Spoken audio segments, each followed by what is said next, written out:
Boxing King Media in association with Boxro. Delighted to be joined by Malik Scott. I'd like to say LA with the hot weather, sunshine, but we're in rainy London. Yeah. What brings you to London, Malik? I'm a young guy, when I say young guy, named Ishmael Mansour. He's a former fighter. He's a finance guru right now, and he's a boxing enthusiast, and he's like this guy's IQ when it comes to boxing knowledge and being able to predict fights and knowing certain things about fighters. He got in contact with me through social media, and what he wanted me to do and just come and teach him some fundamentals. He's getting his weight back down just for good health reasons.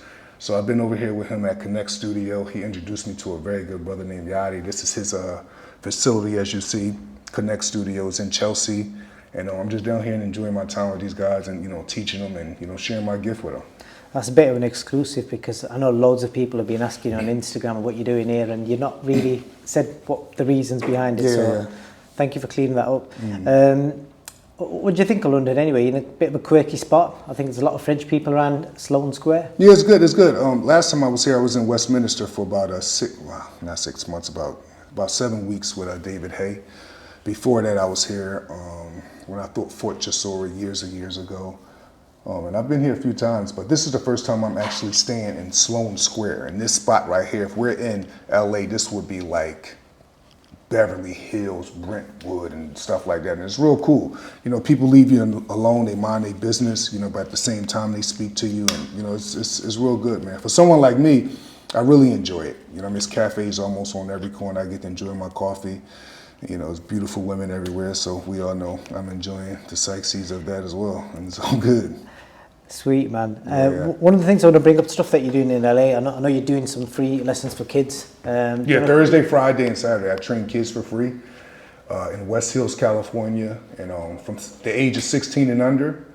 So if you're in West Hills, California, or San Fernando Valley area, and you have a kid, please bring them by my gym. If I'm not there to train them, free of charge. I have a partner, Andrew Stafford, who gym that it is, and we train kids for free. And that's my way of giving back, because I had someone save my life when I was 12 years old named Fred Jenkins, and he trained me and all the kids in North Philadelphia for free.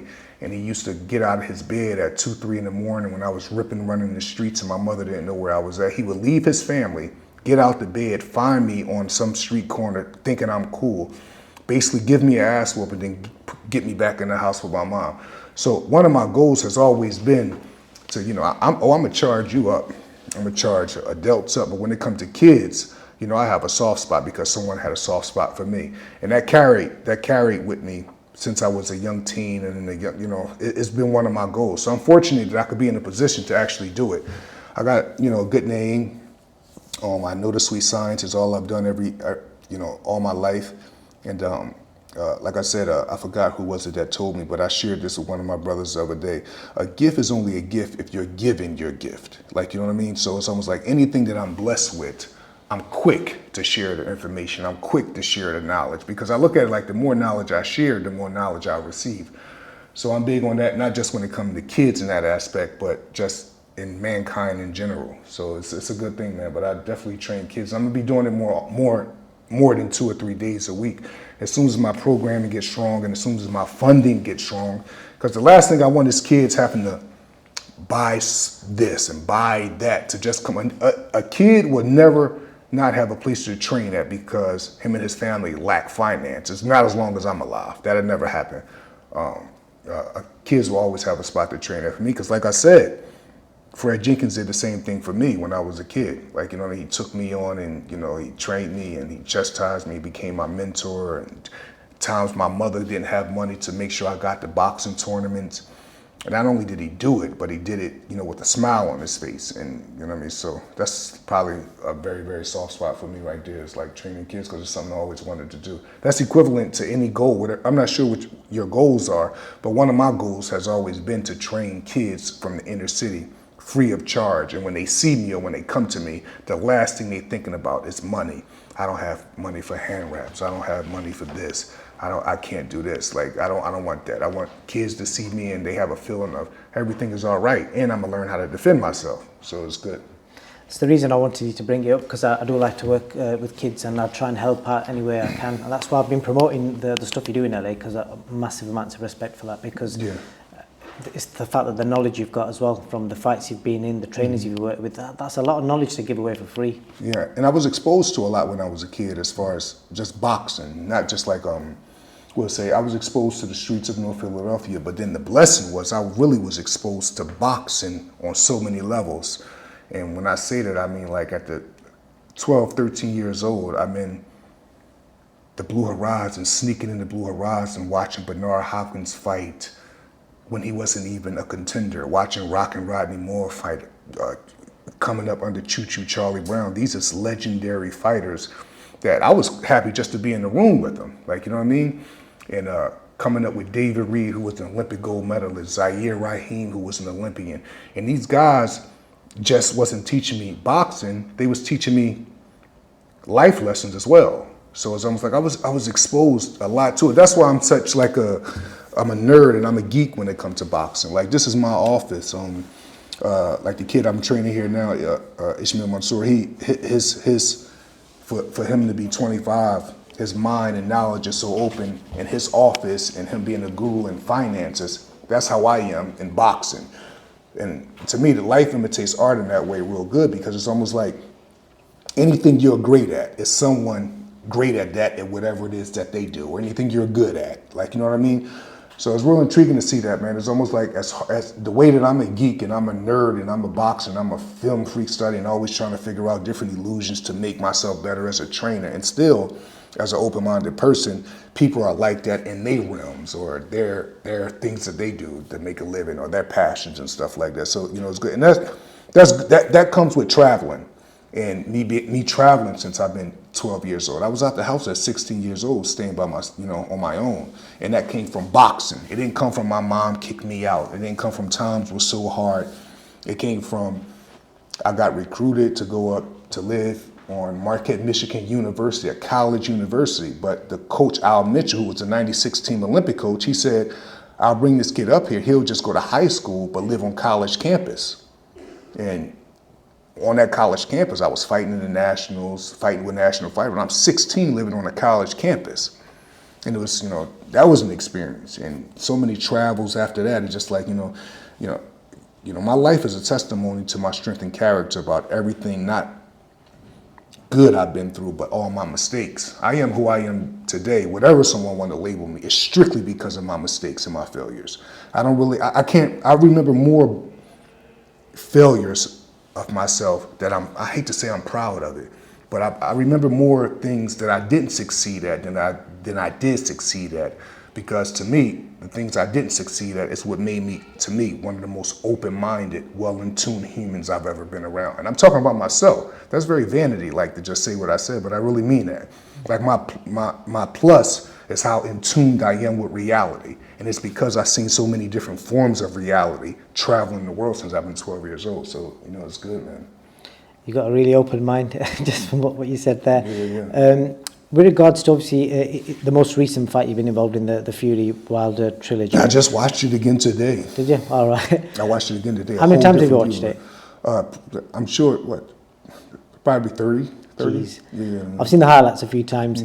Obviously, there was a lot of praise for the work you did with Deontay, because everybody could see the changes in the short time you had together. Yeah. Have you had fighters approach you? Is there any names that we can expect potentially you working with in the near future? It's names. I'm very how can I put this on? Before I fully take fighters on, I will. Because obviously, of course, there's been fighters that want me to train them, especially in the heavyweight division since the Deontay thing. But until Deontay Wilder says he retires, I will not train another heavyweight fully like that. And where did I learn that from? I got that from, in a way, Emmanuel Stewart, even though he trained more. Because if you think about when Manny was training Lennox Lewis, what other heavyweight was he training? There was none. No. And he said that, and he taught me that, he was like, Malik, heavyweights are different type of specimens in the game. Like, you know what I mean? But they want the attention on them, especially at the highest level. They want all the knowledge and all the attention on them. One, because they need it, because they're in the most dangerous division in the game. And plus, it's deserving, because It's the most passionate and the most money-making division in the game, really. You know, you minus Floyd and the things he did, heavyweight division is where it's at. And not to count how compassionate and how close me and Deontay is anyway, I just wouldn't really feel comfortable under those circumstances. Even if someone is, you know, does that mean I'm not going to help someone that's number 17 or 10 in the world coming up? Of course, because those guys likely won't even get that shot. But if you in that top, you know what, there's no way I'm going to work with you. If I was to say Anthony Joshua picks up the phone tomorrow and says, Malik... I would never train Anthony Joshua. Straight up. With all due respect, it's just like, it's, you know what I mean? Because one, I don't think Anthony Joshua needs another trainer at all. I'm very big on the team that he has. He's made adjustments in the past, and I just don't think the answer in his loss against Usyk, in my opinion, has nothing to do with the training system. It just doesn't, because if that's the case, then people should have been talking about this when he was knocking out Dylan White. People should have been talking about this when he beat Pula. People should have been talking about this. But the game and human beings are designed when everything go haywire. That guy needs a new trainer. No, we don't. Him and his team need to collectively come up with another game plan, because you know that's possible. People make it seem like when you lose a fight, you and your team can't collectively come up with a game plan and then just do it better the next time out. Trying with your same team and doing things the right way or a better way is very underrated and non-acknowledgeable in this game. Because it's such a instant gratification type of game that it's like, oh, he lost.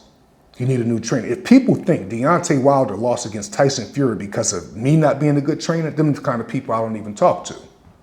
You know, just based on like, that, you have to look at the logistics of the fight. If you think, first, one what it's doing is taking credit from our opponent. It's taking credit from our opponent's trainer. It's taking credit from the great things Deontay did in the fight. It's taking credit from how knowledgeable I am. Somebody has to win, someone has to lose in this boxing thing. There are fighters that need new trainers, but to me, the fighters that need new trainers, them be the ones that be loyal to the ones that they need to, you know what I'm saying? It's just different. I don't think AJ needs a new trainer. I'm not on the whole he needs a new trainer type of thing. But they're doing a world tour, so we'll see. Just quickly on that, Malik, you know, obviously at the time when Deontay chose you, did you think he needed a new trainer? I think stylistically with Deontay Wilder's style, I wouldn't say he needed a new trainer. I'm gonna say he definitely needed me. And this is something that he'll tell you himself. And why did he need me? I'm his third eye. I'm very knowledgeable. I come up in the ranks. I've been doing this since I've been 12. With all due respect, if you ain't talking about the top dog trainers in the game, I'm talking about the ones that's from the rip that really earn it, that earn the Hall of Fame name. I don't really know no trainers nowadays that's more knowledgeable than me, that has a love and a passion for this game the way that I do. I just do, and I mean that humbly. I haven't had world champions. I haven't created fighters from scratch yet. But my mindset and my knowledge and what I have to give to this game, to me, I just don't, I've been around these trainers. I've been around these trainers with top names, and I've seen they work and I've seen they system. The guys that I wouldn't say, the guys that I admire, that's to me real great trainers and teachers and does things in a non-conformist way, is guys like Barry Robinson from A Million Styles of Boxing, that runs his system in a very sufficient way with all his fighters.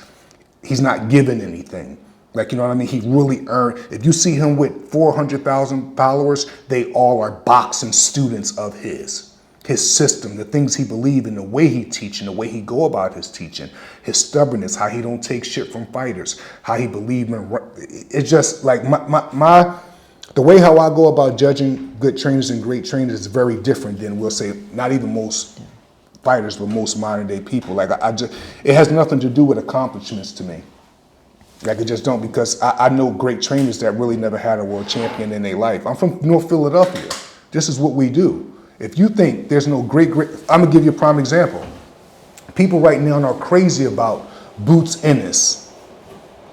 Be crazy about his trainer, Bozy, his dad that's been doing this for years. The guy that had him from the rip, literally a baby, and had two brothers that was state champions and stuff like that before them. Like, you know what I mean? This goes on in Philadelphia. Like, just think about how many champions right now. Danny Garcia. There's nothing flashy about his style, but look at that system he fights with. That's from the teaching of Angel Garcia, whatever people may say about him. So I'm from the way how I judge trainers, it has a lot to do with my judge. It comes from where I come from. Seeing a great trainer at work in North Philadelphia, Pennsylvania, it's not a big deal because there's so many great trainers that don't get the type of credit they deserve because they just not in the limelight or they just not. It's just different. Like, you know what I mean? I'm sitting here telling you about Boots Ennis, and most people wouldn't even be able to tell you who his trainer is.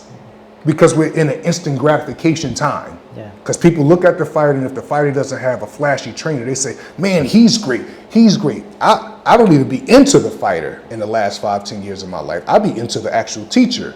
Like, where's that teaching coming from? When I see somebody good, the first thing I do is look at the corner. I wasn't getting ready for just Tyson Fury fighting Deontay. I was getting ready for Sugar Hill. And who was Sugar Hill? Emmanuel Stewart's cousin. Who was Emmanuel Stewart? All of that teaching is a domino effect.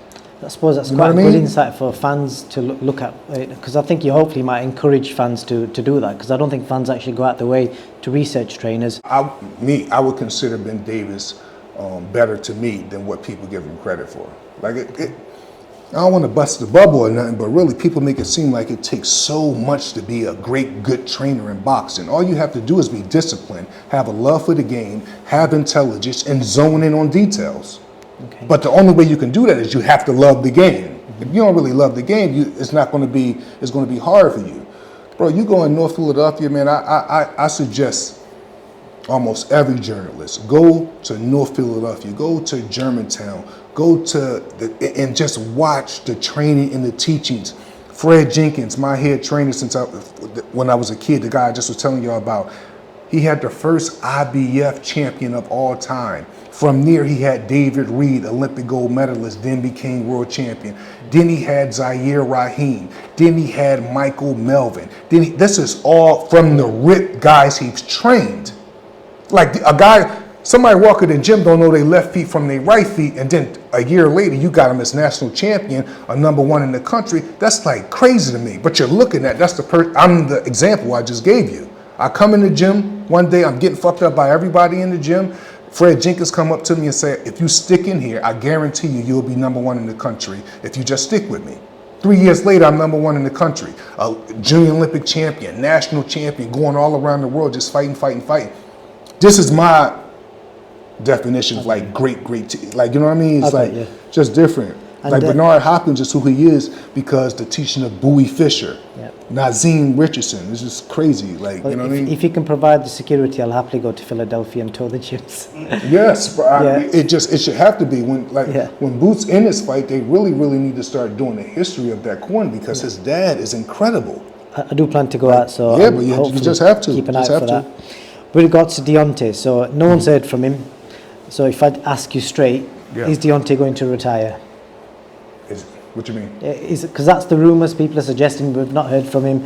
There's a suggestion he may have lost his love for the sport. Have you heard any different from him? No. I never. Deontay didn't say nothing to me about him retiring, nothing like that. But we will say this. So we'll say Deontay got in this game when he's been what, 21, 20? So he came and did everything he said he wanted to do. He became heavyweight champion. He just was in one of the best trilogies of all time. And was in the last 3 fights of his career was against Tyson Fury. We know that took knowledge. So we're going to say hypothetically right now, Deontay said, I don't feel the same the way I did a year ago. It's not the end of the world. He's human. It's okay. Like, you know what I'm saying? Like, people do great things and still consider or think about retiring. He's a human. Like, you know, it was a time that Tyson Fury was saying he was going to retire. Just a few years ago, he was, you know, with all due respect, I don't want to say what he was, but we know the demons and stuff that he come from. Like, you know what I mean? So it's almost like if Deontay is speaking like that or feeling that way, it's really okay. It's worth it. You got people out here talking about stopping jobs and they lazy asses. They haven't took no risks and they not talking about retiring. I just look at it different. Like, you know what I mean? So it's almost like it was a time before Holyfield was getting ready to retire. Then he beat Mike Tyson, and then that retired talk go out the way. Then it just goes on. This comes like with boxing, it comes with life. So if he is tired of the sport, it's okay. Like I told him, I'm going to tell you what I told him. My exact words to Deontay was this: if you stay, you become 2-time heavyweight champion of the world. If you don't, either way you won because you came and did everything you wanted to do in this game. Your daughter that you promised really don't have to worry about anything no more. That's when you get into the grand scale of things, because I all the talking that go on, I'm always looking at the scoreboard of life. That's just who I am as a person. In the scoreboard of life, he's up by 50 points with 5 seconds left in the game. It's impossible for him to really lose. But if we want to talk like what's good for shock value and the media and stuff like that, we could keep it. I could know how to talk like that too. Man, I don't know if he's going to retire. He shouldn't retire. He should. The way how Tyson just did him, it's all bullshit. He's the hardest puncher in the history of the sport. Not too many people was fighting him with that same intensity as Tyson Fury.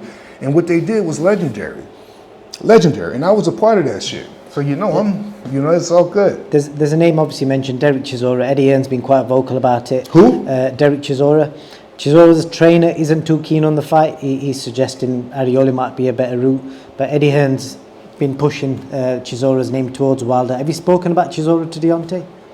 Not at all. And that's not a route that we're going to... Does that fight appeal to Deontay? We're not interested in that at all. There has been some names said, but that's not that's not a route that we're interested in taking at all. Eddie Hearn's words were, I quote, after 4 rounds, Chisora would be the favourite in that fight. In what fight? Against Wilder. How would you see that fight going, if hypothetically, if it happened? I think, once Deontay hit him, the fight is over. Okay. You know what I mean? Derek is right there on the line. It's not a shocking prediction. We all know what will happen once he catch up to him. Is Derek tough? Yes. Can he fight? Does he has a big heart? Yes. Has he put on tons of beautiful fights for British boxing? Of course. Can he take that hammer from Alabama? Absolutely not. 1 + 1 is 2. Joseph Parker just had him hurt and he came back and stuff like that. It's just, but that's not even something that we're interested in. You know what I mean? The top. What's the realistic route coming back? Because obviously the top 4 heavyweights they all seem to be tied up in fights coming up. Who realistically would be available for Deontay? Andy Ruiz maybe a possibility. Andy Ruiz, I'm sure, is in the mix. Dylan White is fighting Fury now, but all of those top names is in the mix. So if you ever wonder what the names are, it's only the top names because Deontay is big time boxing. Okay, and right. He's big time boxing. You take Deontay Wilder from that fight, that fight with him and Fury, that place is not crowded like that. The electricity around that fight is not like that. But if you put Deontay Wilder in that same place without Fury, the electricity still will be there. Even if it's just because people like how he say bomb squad. Even if it's because people look forward to what he's going to wear. Even if it's because people want to know who walks into the ring. I hate to say this, even if it's because people know he laid people down for a living. Either way, his name brings that to the heavyweight division. You know what I mean? So, I don't know. The Barclays Center was packed when he fought Dominic Brazil. The Barclays Center was packed when he fought Arthur Spilk. And this is because he has the equalizer. Sure you know what I mean? So that's just facts. And just to wrap up, Malik, in your opinion, with all this recent talk between, AJ potentially stepping aside, obviously we now know what's going to happen. But if you was in AJ's shoes, or his trainer or whatever, would you potentially advise him to step aside for the kind of money that was on the table? They were talking between 5 and 10 million. Well, absolutely not. I think, especially coming from AJ's point of view, you can't go from saying, I want that fight right away, to I'm going to take the step aside money because, you just, I don't know, come across contradictive, but shit, we all contradict ourselves, but I don't think that would have been a good move. I think what should be done is what Deontay Wilder did when we fought Fury. And step aside money wasn't an issue. He wanted it back in blood, and he lost, and he went out on his shield, and the rest was history. I just feel as though it should be done like that. And AJ feel like that too because he said it. He said he don't want no step aside money or nothing like that. So I think it's good. But what should happen is these fights need to be getting made. You know what I mean? Whatever's going to happen needs to be happening. The fight should be getting made because now it seemed like. I don't know, man. Shout out to Dylan White, man. I'm going to say that because Dylan White has a very good chance to me at being successful against Fury stylistically. Most people don't see it. This is something else. Me and Ishmael Mansour, the kid that I'm here with, we talk about a lot. We break fights down systematically all the way down to arm length and height and spirit and everything. And it's not too many people I enjoy talking boxing to. It's just not. I could count on probably one hand and this kid I'm out here with. I really, really enjoy talking about it. Dylan White being a problem for most heavyweights has always been something that I knew, but it's refreshing when you hear someone else understand that and the reasons why and stuff like that, because Dylan comes across appearance as if he's short. You get in the ring with him, he's not short at all. I'm talking from me boxing him. His arms hang down to his length. He has a very, very good jab, like a very, very good jab. Why do I say that? Because I watched him box tons and tons of rounds with Vladimir Klitschko. And the most shot he was landing against Vladimir Klitschko was the jab. And I'm like, why does it seem like he's far away, but he's landing that jab? But then I sized him up, his arms almost down to his knees. So when you think you're out of range, you're not. You know what I mean? And he goes to the body, in my opinion, just as good as Mike McCallum. Like, you know, Dylan is no joke, man. So you're giving him a good chance against It's Fury. a very, very, very, yeah, it's a good chance. And if I was a betting man, I would lean towards Dylan for the upset. Last question, Malik. Have you got plans to meet up with Deontay when he makes that decision, whether he's coming back or? Yeah, definitely. I got plans on meeting up with him.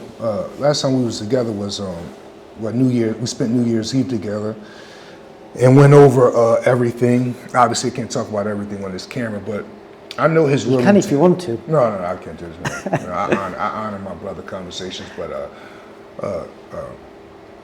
he's in a good space right now. Obviously, boxing is very important to him, but I had to get off a thing because this is my nerve thing kicking in. So we'll say the fight was October 9th, right? So October 9th, so the 10th, I'm calling him at 2, 3 in the morning. Yo, man, I got some drills I got to do.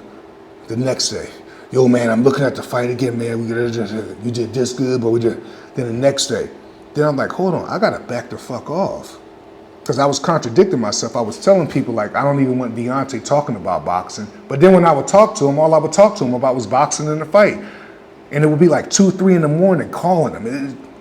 But that's me being so geeky and nerdy about the sport and just like, oh man, we gotta do this next time. We gotta do that. You did this good, bro. Oh, we gotta do that. Like, you know, so I had to back off. That's why that New Year's Eve meeting that we had, when we really got to enjoy ourselves in public, just me and him all the way through the whole New Year's. It was real good because boxing was put on the side and we didn't really get to enjoy ourselves like that. It's been quite some time because, I mean, it's just been years since we got to enjoy ourselves like that, and boxing wasn't the topic, just life and our kids and family and future investments and stuff like that. So it is what it is, and it's a good time. Whatever it is he decided to do, this may appear weak, but I'm extremely fine with. I'm not banking on Deontay Wilder, my brother, to fight because then I'll get some money. No, I don't give a. When it comes to his health, I'll take his health before a paycheck. It doesn't matter. Especially he already became champion. He's opened doors for so many people, including myself. Like, this interview is going on right now because of my work with, and then I come over here and connect with Ishmael and connect with Adi. Like, there's so many blessings that trickle down just from him believing in me. So I'm fine with whatever it is that he does. I'm not one of the people that's anxious for him, ready to fight. I may feel that in a month or two or whatever, but I really, really doubt it. When he gets to the point where he's like, all right, we starting camp up, oh, then I know how to cut it, I can cut it on. But until that time, it's like, you know, whatever it is you want to do. Me personally, he doesn't take enough vacations to me. If you ask me what my problem is about Deontay Wilder, it's what I say all the time. He's the only man that has access to the world that doesn't go, he's really not into a lot of stuff. He's into his home and being home. If I had that kind of access, oh, bro, I'd be telling y'all to kiss my ass and I'd be in Iceland somewhere. Oh, bro, I would be in places you can't even pronounce. Okadoka, Ashkawa, wherever, if that's even a place, I would be gone. Like, you know what I mean? My brother don't travel enough, man. I would really like to see him like really enjoy himself a lot more than he do. And, you know, release a lot of tension that he go through because he got a big umbrella and there's a lot of people and there's a lot of, you know, things under that umbrella that he take care of. I would be on a plane. Like, you know what I mean? I'm happy here. Little brother Ishmael Mansour, he brought me over here. I'm happy to be over here in London. So you can imagine how I'm like anywhere else, man. Like, you know, if I had that kind of access, oh no, I look at a lot of these guys. Like, to me, every time I look up, AJ is in Dubai.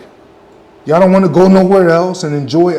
They may do go somewhere else. I don't want to say what people do or not, but it's just like go some, like, you know, one thing you could say about Floyd, he's everywhere. Floyd would be in China. He would be in, Floyd go just everywhere. That's what it's for. The blessings come in that. So it's good, man. I'm here. But if any fighters, regular civilians, active, just people in general, looking for a good, seclusive, peace of mind place to work out, please come over here to Chelsea. I'm at this Connected Studio. It's Connected Studio. I thought the name. It's Connected Studio. It's ran by a very good brother. And someone like me, it works perfect for me. This would be kind of spot that I would work out at if I was back in the States. You guys see me work out a lot of time. I'm in seclusive areas where it's not a lot of humans. There's not a lot of traffic. And if it is traffic there, it's controlled. This is a good spot. I enjoy it. And plus I love people that bet on themselves. And this brother right here, Adi, he really bet on himself with this spot. He got the brother Ishmael Mansour behind him, always supporting him as well. So yeah, this is like heaven on earth over here, man. I get to train and kick it with him in a peace of mind type of gym. So I advise all you, fighters, regular civilians, whatever, if you need a spot to train, man, definitely come over and hit this spot, Connected Studios. It's real good for the mind, body, and spirit. On that note, Malik, Yeah. thank you so much. I really appreciate you giving God me bless you, about brother. half an hour of your time. Absolutely. And we'll catch you soon, man. Yeah, amen. Thanks a lot. All right, brother.